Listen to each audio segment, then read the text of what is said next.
May I come in, madam? Yeah, please come in. Please take your seat. Thank you, madam. ಏನಾಗಬೇಕಿತ್ತು? Madam ಅದು ನಾನು bitcoin ಬಗ್ಗೆ ಕೇಳಿದೆ. ಅದ್ರ ಬಗ್ಗೆ ತಿಳ್ಕೊಂಡು ಹಾಗೆ ಇನ್ವೆಸ್ಟ್ಮೆಂಟ್ ಮಾಡೋಣ ಅಂತ ಬಂದಿದ್ದೀನಿ. Oh nice, good idea. I will explain. Thank you madam. ಇದ್ರ ಬಗ್ಗೆ ಹೆಚ್ಚಿನ ಮಾಹಿತಿ ನಮ್ಮ ಬಾಸ್ ಕೊಡ್ತಾರೆ. Okay madam. Yes sir. Sir. Hello. Hi sir. Sir, ಇವರು ಬಿಟ್ಕಾಯಿನಲ್ಲಿ ಇನ್ವೆಸ್ಟ್ ಮಾಡಕ್ಕೆ ಬಂದಿದ್ದಾರೆ. Hello sir. Hi sir. Sir, ನೀವು ಸರಿಯಾದ ಆಯ್ಕೆ ಮಾಡ್ಕೊಂಡಿದ್ದೀರಾ. ನಾವು ನಿಮ್ಮ ಸಹಾಯ ಮಾಡ್ತೀವಿ.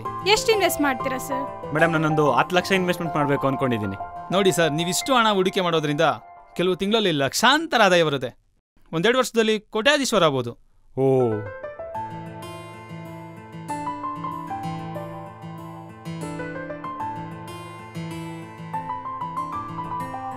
Congratulation. Thank you sir. Thank you. Thank you ma'am. ಇಲ್ಲೊಂದು ಸಿಗ್ನೇಚರ್ ಹಾಕಿ. Thank you. ಸರ್, ಧರ್ಮ ಮಾಡಿ ಸರ್.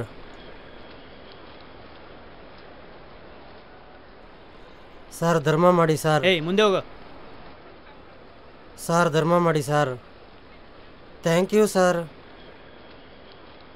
ಧರ್ಮ ಮಾಡಿ ಸರ್. ಹಾಂ,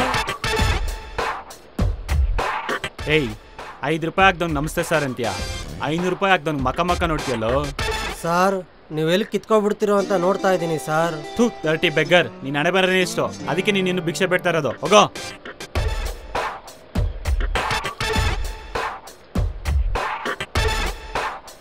ಅಣ್ಣ, ಒಂದು ಸಿಗರೇಟ್ ಕೊಡಿ.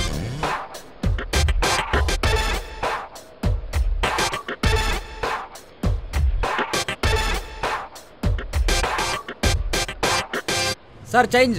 Hey, keep it with yourself, man.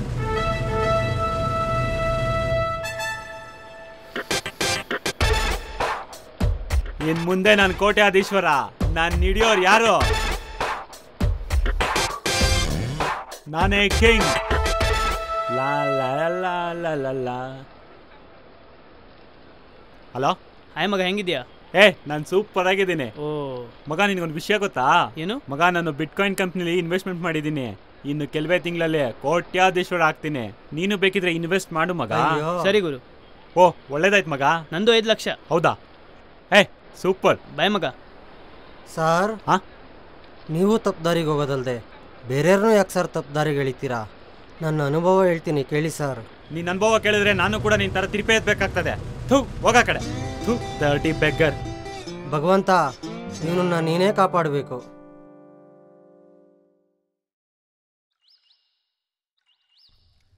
ಛೇ.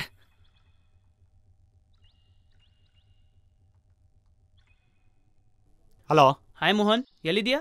ಹೇಳು ಮಗ. ಈ ತಿಂಗಳ ನಿಂಗೆ ಅಮೌಂಟ್ ಬಂತಾ? ಇಲ್ಲ ಮಗ, ತಿಂಗಳು ಫಸ್ಟೇನೆ ಬರಬೇಕಿತ್ತು. ಈಗ ನೋಡಿದ್ರೆ ಫಸ್ಟು ನ್ಯೂಸ್ ಚಾನಲ್ ನೋಡು. ನ್ಯೂಸ್ ಚಾನಲಾ?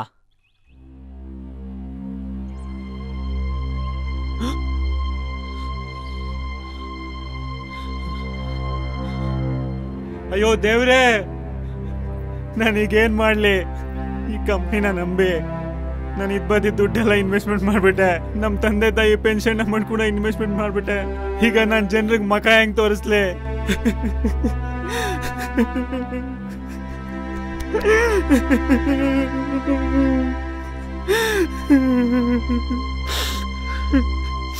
ಮಗು, ಎದ್ದೇಳು.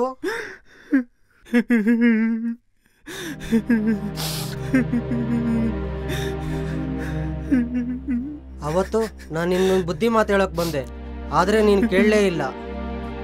ನೀವು ಭಿಕ್ಷುಕ? ಹಾ, ನಾನು ಭಿಕ್ಷುಕಾನೇ. ಆದರೆ ಒಂದು ಕಾಲದಲ್ಲಿ ನಾನು ಕೋಟ್ಯಾಧೀಶ್ವರ. ನಿನಗೆ ಗೊತ್ತಾ?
ನಾನು ನಿನ್ನ ಹಾಗೆ ಎಮ್ ಅನ್ನೋ ಒಂದು ಕಂಪ್ನಿಗೆ ಕೋಟ್ಯಾಂತರ ರೂಪಾಯಿ ಇನ್ವೆಸ್ಟ್ಮೆಂಟ್ ಮಾಡಿದೆ.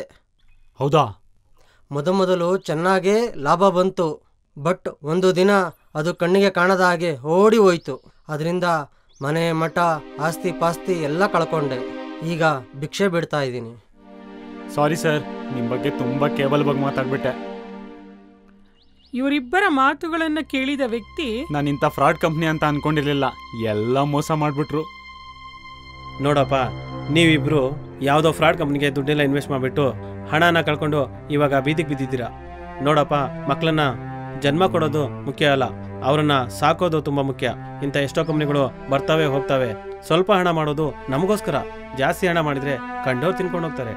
ದಯವಿಟ್ಟು ಇನ್ನು ಮುಂದೆ ಇಂಥ ಫ್ರಾಡ್ ಕಂಪ್ನಿಗಳಿಗೆಲ್ಲ ಹಣ ಹಾಕಿ ಕಳ್ಕೊಂಬೇಡಿ.